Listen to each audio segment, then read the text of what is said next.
Welcome everyone. I'm Katie Pope, Director of Customer Marketing here at Iterable, and I'm so excited to be joined by Brian Balfour, CEO of Reforge, to talk us through the shifting focus from short-term conversions to long-term relationships. I know this is something super top of mind for us here at Iterable, so I'm really excited to dig into this conversation. At Iterable, we like to kick everything off with a fun fact, so I thought we'd do the same here today. I'll go first, Brian. My fun fact is, we've had a lot of extra time in quarantine this past year and really been into reality TV more than normal. Do not discriminate. I've been watching everything from The Challenge to Amazing Race and The Bachelor, all the things. So if you want to talk about that, feel free to chat me and I'd love to engage with you on that. Brian, you want to share your fun fact and a little bit more information about yourself?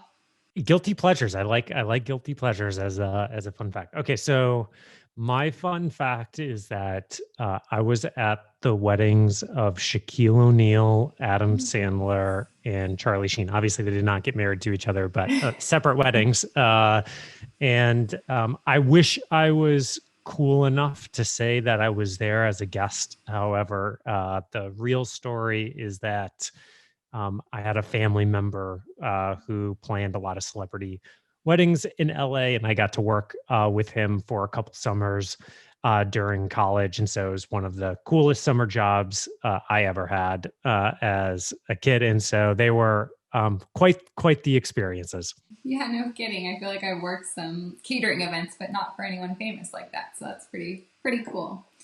So I thought we'll just jump right in. There's a lot we want to cover today with a short amount of time. So first of all, I want to give you a huge congratulations on your recent 21 million Series A investment. Can you tell us a little bit more about Reforge and your mission?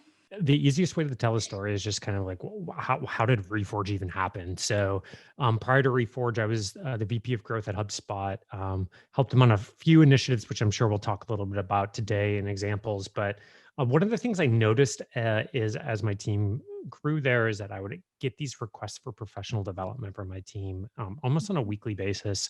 I'd spend hours researching what to recommend them. 9 times out of 10, I would come up empty handed.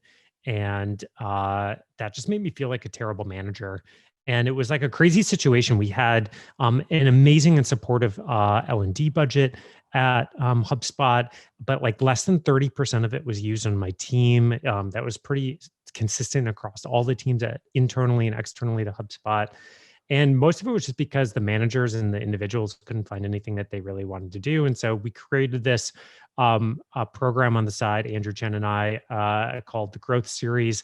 It was like when people talk about embarrassing MVPs, like this was an embarrassing MVP. I was so embarrassed of it. But that first iteration just went so well. In terms of demand and the feedback that we got, it was just one of those situations that it felt like instant product market fit. And so I decided to leave and pull on that thread a little bit. Over time, what we found is just that, look, like a lot of parts of education are broken, specifically for professional education. The way that we think about it is in the career journey. There's getting the job, and there's tons of great stuff there, like Lambda School and the new boot camps. And then there's, of course, like becoming an executive, right? Almost kind of like the destination. But there's this massive part in the middle that we refer to as the messy middle, which was a concept coined by Scott Belsky, the chief product officer at Adobe. And it's the messy middle because things are always changing in our career, and like the things that we need to be learning. There's new roles and career pathways, and just like all these things always emerging. And so it gets really confusing and hard to understand, like, what should I be doing? How should I be building the most impactful career? And so we are basically trying to build the new professional education institution. And we're just doing a lot of things different. We build these with like active experts and practitioners. They're led by active VP and C-level executives. They're all problem-based, meaning they're designed to help you solve a meaningful business problem rather than like memorize concepts or things in isolation. We do them with peers in a cohorted model, just like all of these things that are fundamentally different than kind of the first in the old wave of corporate training. And so, so far, so good. And we hope to see a lot of listeners as part of Reforge someday as well. I'm a huge fan of Reforge. I took the retention and engagement deep dive about a year ago, maybe a year and a half ago, with you. Found so many great frameworks from it that I was able to bring back to the team. But beyond that, such a great network and like continued education. As you said, it's not something that you just learn and then that's it. Things are changing so quickly, and that's something I appreciate about Reforge. Is I think everything is fluid, and that's awesome. I know another area that you've written a lot about is growth, and you've had a lot of experience, obviously, at different companies, specifically, as you mentioned, HubSpot. But what's your viewpoint on how this ties into the customer experience, and how should us as marketers be thinking through the holistic customer experience? I think one of the challenging things in like fast-paced, high growth, large companies is that as companies grow faster and faster, the thing that becomes harder and harder to do is to make sure that everybody is acting within the larger picture. And the reason that just becomes hard is just there's just more moving pieces. People get farther away from the top level message. And so companies really, if they want to drive a holistic customer experience, they need these they need these very simple tools in distillations of the strategic picture and the things that are really important to keep everybody roughly aligned.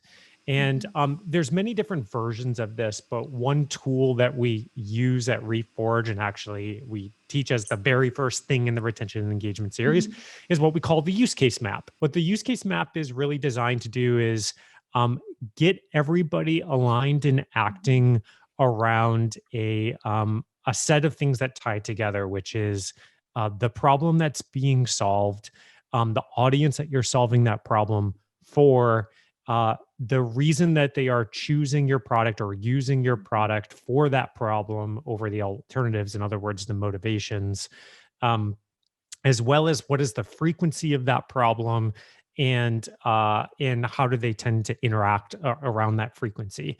And we use that because what we find is um a, these are the tend to be the when you're when people are acting in disconnected ways from these things, this is what creates a really disjointed experience from the customer's perspective. Mm-hmm. A lot of people like to talk about things like tone, like brand tone and language, which is important, but I kind of view that as a layer on top of these things. But when people are fundamentally solving for different problems, different audiences, different motivations, different frequencies of use, this is where it just starts to feel just like really kind of bad and ugly from the customer experience. And so that's just one example of a tool that a company can use to help align people around core common threads to keep kind of the customer experience feeling like it's not being created by like a thousand different people, which is often the thing. And so the second part of this is not only having these tools, but how do you get people to absorb them internally in the same way. One of the things we see is people write down a lot of words around these things, but then people interpret those words, the same exact set of words, in a fundamentally different way. And so companies need to find ways to bring these to life, to say, this is how we might implement, this might manifest in this part of the experience, and both the like how it might manifest and specifically what we don't mean by this, so people can compare and contrast and see and see kind of like the what we should be doing and what we shouldn't be doing.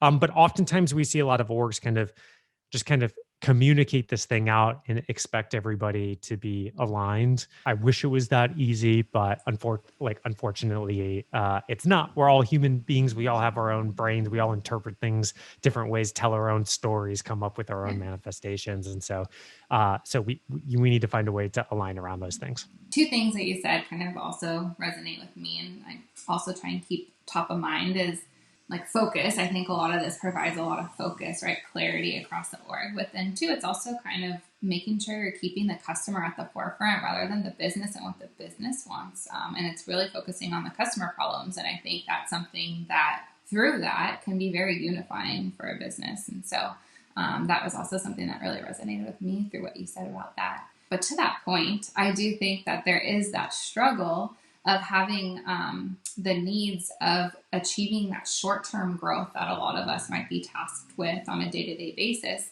instead of potentially thinking through that long-term growth and focusing on the conversions over time, over a greater period of time, rather than like the next campaign that will immediately result in increased conversions. So I guess, how do you think through that balance of both short-term and long-term conversions, and how do you solve for that? If I took a step back and broaden this just a little bit, I think part of the reason that marketing or product management or growth, however you want to name it, like so hard is because sometimes you need to do X and sometimes you need to do Y. And so what I mean by that is sometimes you need to focus on growth and sometimes you need to focus on core product. Sometimes you need to think about automating things. Sometimes you need to be doing things in a scrappy manual way. Sometimes you need to be taking one really large bet. Sometimes you need to be taking a collection of small bets. And so I think the mis- the core mistake is, and what we're talking about here is like sometimes we need to be short-term focused and sometimes we need to be long-term focused. The art of it, the hard part, the question, the thing that helps you grow in your career is learning more and more about when to do what and why. And how to navigate between these two things. And so Sean Clowes, who is the SVP of product at a company called MuleSoft now, he used to be the head of growth at Atlassian, gave me this like analogy a long time ago that has stuck in my head since, which is fast lane, slow lane. Over time, what you need to do is be having shifting cars in between a set of initiatives that are in the fast lane, short-term stuff, and things that are in the slow lane, long-term stuff. And the problem is if you stay in one lane too long, or if you put too many cars in one lane, either scenario ends up in crashing in some way. We see this most viscerally when there's too many cars in the short-term fast lane stuff through just like local optimization, stalling metrics, saturation, those types of things. It's harder to see this when you have too many, and then the manifestation of this is too much in the long-term stuff is that the metrics don't move, but for a different reason. And so I think the question here is, why do teams end up being too short term sometimes? That's probably the more common scenario. And there's a few underlying reasons, in my opinion. This is my opinion why. One is just the OKR manifesto in Silicon Valley, which is that we set goals on a quarterly basis. We pursue those goals. Then we set another set of goals on a quarterly basis. And so this system is very specifically designed in its simplest implementations to basically just be thinking quarter to quarter. It makes it really difficult for teams to take a step back and think about things that don't necessarily fit within a quarterly time frame or lower, and things that take longer. Or sometimes the big long-term initiatives need space for what Ravi Mehta, who's an EIR at Reforge and was a chief product officer at Tinder, what he calls think OKRs, meaning like you're not necessarily moving a metric, but you're doing the research and the groundwork needed so that in the next OKR set or the next goal setting cycle, you can set those goals and you can set those actions to actually move those metrics. But a lot of times companies have a really hard time carving out the space for those types of things, because it doesn't necessarily feel like progress all the time, and that can be difficult. Another reason this happens is which is tied to the goal setting system, which is internal incentives. If any type of role, you have to really look at what is being rewarded in the organization in terms of role progression, bonuses, recognition, these types of things. And if you are finding that there is a behavior or or something that is happening that you don't want it to happen, most of the time it's happening because the incentives are built incorrectly. And so it's around realigning the incentives. This also happens with external incentives, unfortunately, right? Like investors, boards, press, like potential hires love to see those short-term numbers move, right? And so there is some external pressure for the organization to continue to move this. So all of these things are kind of the things that just drive us, our behavior, to over focus on the short term. And so we actually have to build in countermeasures to all of these things to make sure that we are carving out the time and the space to balance the cars that are in the fast lane and the slow lane. But also the leaders in the organization need to be helping the teams navigate like how many cars they should have in each and Mhm. why and when it's time to shift. I believe that is one of the main roles as a leader, is Mhm. to help guide your teams in that direction to understand how they should be placing allocation. But once again, a lot of times just the systems, the underlying systems within the organization are built in such a way that like moves us away from those big long term bets that we should be taking. Oh, definitely. I think that resonates with me so much too. I'm sure my team, it's you have a goal and you feel like if you don't achieve that, you're not being successful, right? And so I'm a huge fan of the Think OKRs. I think that is really a good tactic to kind of help balance the two as you are again like investing in the long term, and that's okay, and that's documented, and that's a goal that you have along with the other more short term goals that might have a metric associated. So I think that's kind of a really, really interesting solve for that. Yeah, so we gave an example of HubSpot, right? Which was Yeah. once again, it was a conscious decision to not pursue the segment of customers that were showing the highest LTV for broader strategic reasons. Reforge, it's a little bit of the opposite at the moment, right? We receive tens of thousands of applications every cohort. We accept a fraction of that. And a lot of people just think we're crazy, right? Like that we're just leaving multiples of revenue on the table because of that. But to us, what we believe strategically is a couple very important things. One is that professional development should be a journey. We want people to join Reforge, meaning, for a longer lifetime, so that we can help them with that journey. And two, a key part of that journey is for us to drive relevance, meaning we are putting the content and the people and the expertise that ties to the types of problems that they are working on so that they can put it to action and create value, right? So that is what we think will create a long lifetime.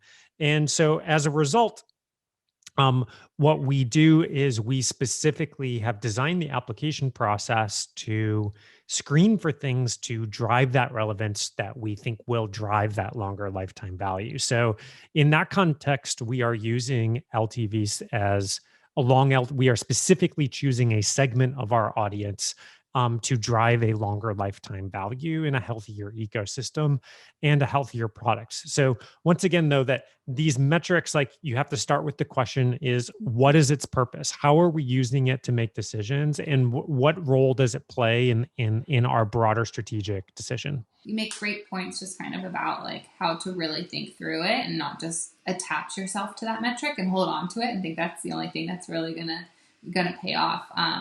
But I think the interesting thing that I always try and dig into is the how and all of this stuff, right? Like I think it makes sense, but how can I drive my business to get there? And so whether that's LTV or focusing on CAC, a lower CAC, basically I think it's kind of like what are the indicators that I should look at to really get my to understand my customers and understand their adoption or usage of my own product. And so if you could kind of just jump in and let us know a little bit about how we should start thinking about that. Let me start with the core destination, which once again is usage, right? A lot of Mm-hmm. people, when it comes to LTV, lifetime value, retention, we talk in terms of revenue metrics like ARR, net revenue retention, things of that nature. But revenue is ultimately an output, and usage of the product is ultimately the input. If we create usage, that is almost always the leading indicator to somebody continuing to purchase, continuing to renew, upgrading, all of these other behaviors. Let's take a step back and then say, well, what are the things that impact usage the most?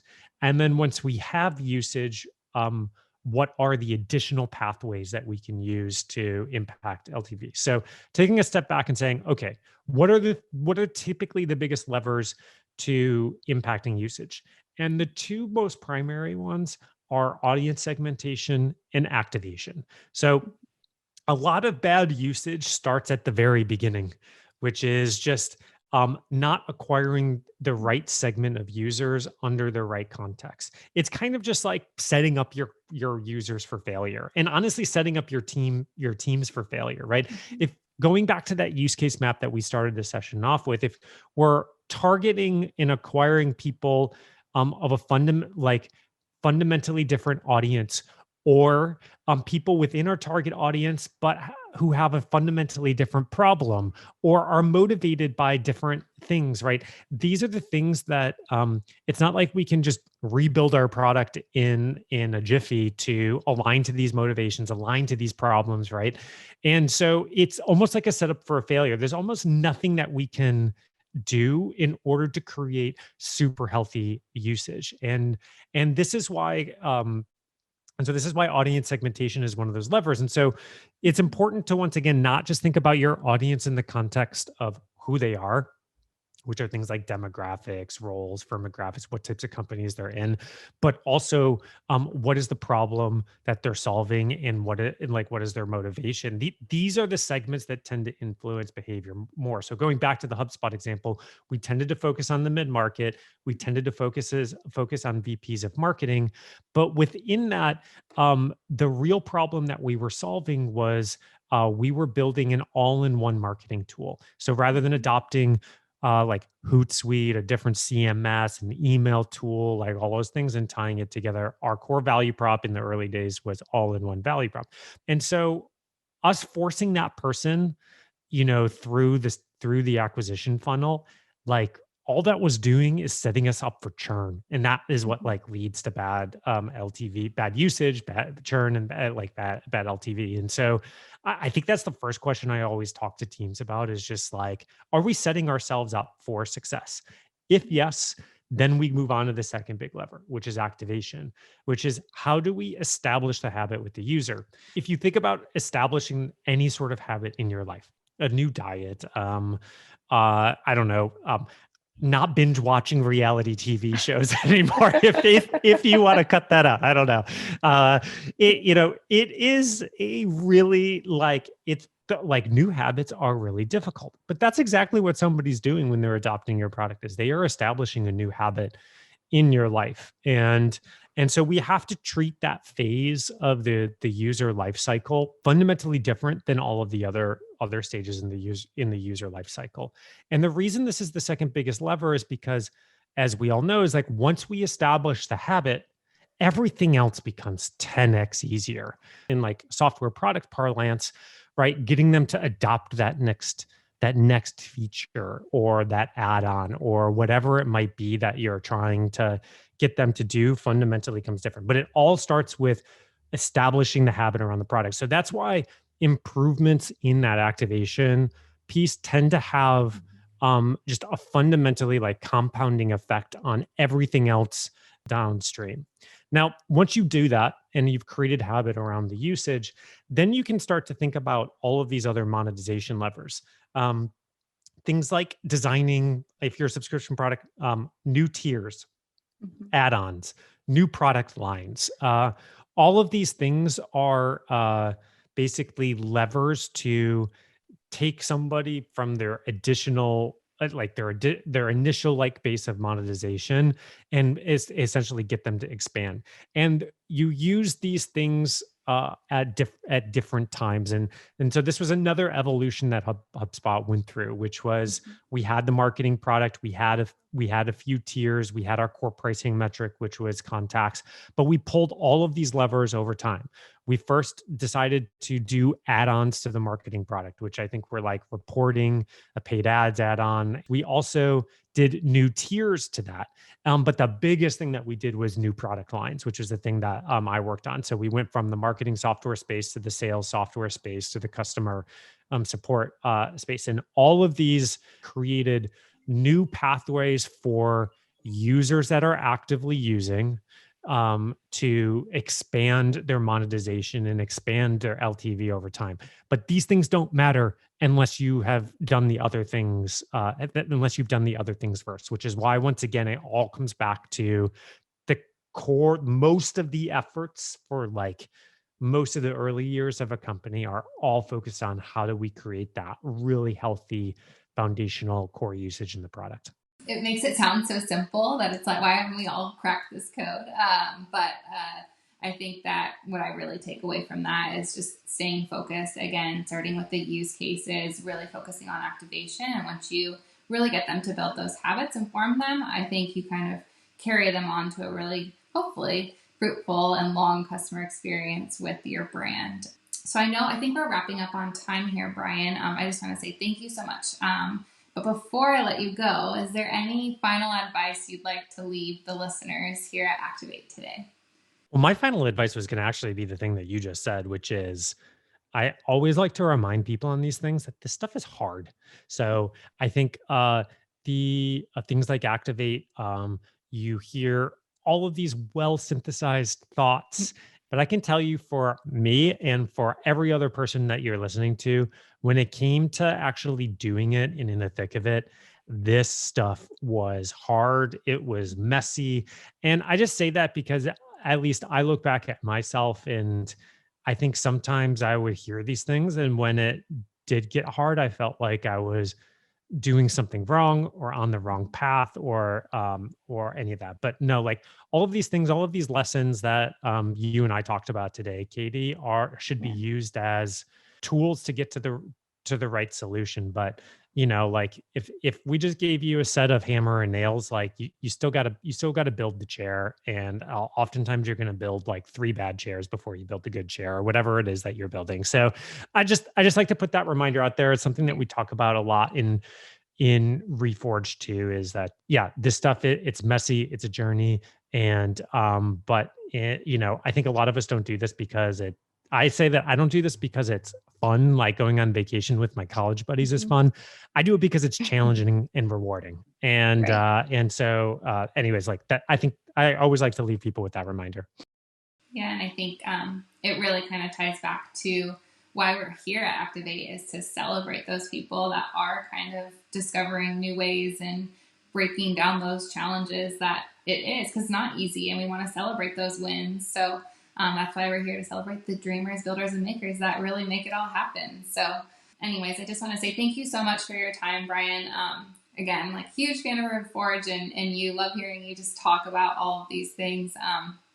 If you do have additional questions for Brian, be sure to head over to the speaker Q&A after the closing remarks at 2 p.m. I know I might show up there myself, so looking forward to seeing you there.